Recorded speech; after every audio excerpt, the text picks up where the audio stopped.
পূজ্য পরম পূজ্য সীতারাম দাস ওঙ্কারনাথের 133তম আবির্ভাব তিথিতে এসে নিজেকে ধন্য মনে করছি। আজকে এই মঞ্চে রয়েছেন কিঙ্কর ভিটল মহারাজ। ইনি সারা ভারত জয়গুরু সম্প্রদায়ের প্রধান সংঘাধীশ। আছেন প্রিয়নাথ চট্টোপাধ্যায়, উনি অখিল ভারত জয়গুরু সম্প্রদায়ের সাধারণ সম্পাদক। আছেন শ্রী সুজিত বসু, পশ্চিমবাংলার জনপ্রিয় নেতা ও রাজ্যের দমকল এর মন্ত্রী। আছেন অন্যান্য ব্রহ্মচারী মহারাজরা, আছেন ভক্তবৃন্দ।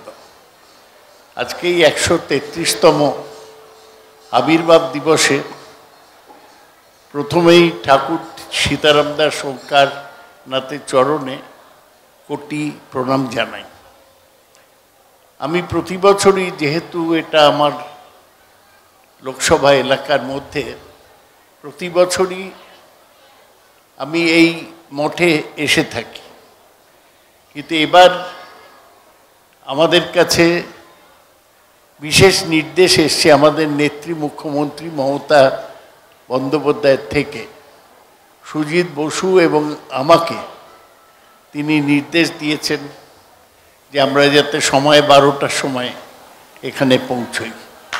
সুজিত বসু সঙ্গে করে ঠাকুরের পুজোর জন্যই উপাচার নিয়ে এসেছেন।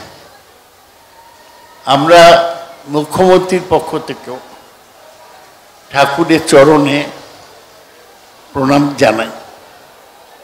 আমি কিঙ্কর ভিটল মহারাজের সামনে ধর্ম নিয়ে কিছু বলবো, এই স্পর্ধা আমার নেই। ঠাকুর সীতারাম দাস ওঙ্কারনাথ যে রাস্তা দেখিয়ে গিয়েছেন, শব্দকে ব্রহ্ম করে নাম যজ্ঞের কথা তিনি বলেছেন। হরে কৃষ্ণ কৃষ্ণ কৃষ্ণ হরে হরে, হরে রাম রাম রাম হরে হরে। এটাই, এই শব্দ ব্রহ্মই আমাদের শেষ পর্যন্ত মুক্তির রাস্তা দেখিয়ে দেবে। এখানে সব সময় অনেক ভক্তরা যাতায়াত করেন এবং আজকে সীতারাম দাস ওঙ্কারনাথের নামাঙ্কিত 80টা মঠ সারা ভারতবর্ষে রয়েছে। তার মধ্যে 23টা বাংলার বাইরে, আর বাকিগুলো সব পশ্চিমবাংলার মধ্যে। ব্রহ্মচারী মহারাজরা তারা খুব নিষ্ঠার সঙ্গে এই মঠগুলো রক্ষা করেন। আপনারা যদি এই মহামিলন মঠ দেখেন, তাহলে একটা ধুলোর কণা কোথাও পাবেন না। এত সুন্দর এবং পবিত্রভাবে এটা রক্ষিত হয়। এখানে যে রাধাকৃষ্ণর মূর্তি আছে, সেই মূর্তির মতো সুন্দর মূর্তি খুব কম দেখা যায়।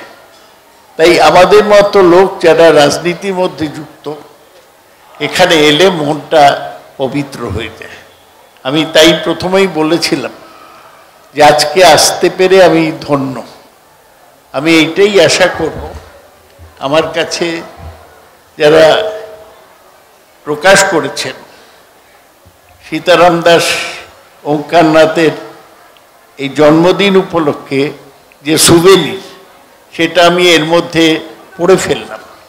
এবং এর সঙ্গে যে শরণাগতি এই পত্রিকা বার করেছেন জয়গুরু সম্প্রদায়ের সদস্যরা, সেটাও আমি দেখলাম এবং এগুলো থেকে আরও বেশি ঠাকুর সম্বন্ধে জানতে পারলাম। কিন্তু যেখানে বিঠল মহারাজ স্বয়ং আছেন, উনি বয়সে আমার প্রায় সমান, 77 ওর হয়তো 78 হয়েছে, কিন্তু উনি 11 বছর বয়সে সীতারাম দাস ওঙ্কারনাথের আশ্রয় পেয়েছিলেন। সেই থেকে উনি এই রাস্তা গ্রহণ করে এই বিরাট মঠের উনি দায়িত্ব পালন করেছেন। আমি ঈশ্বরের কাছে ওর দীর্ঘ জীবন কামনা করি।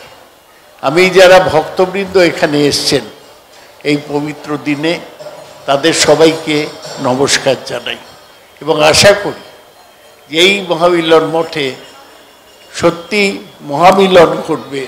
সবাই আমরা একসাথে এসে ঠাকুরের কথা শুনে নামযজ্ঞে নিজেদের সমর্পণ করতে পারব। সবাই আমার নমস্কার গ্রহণ করুন।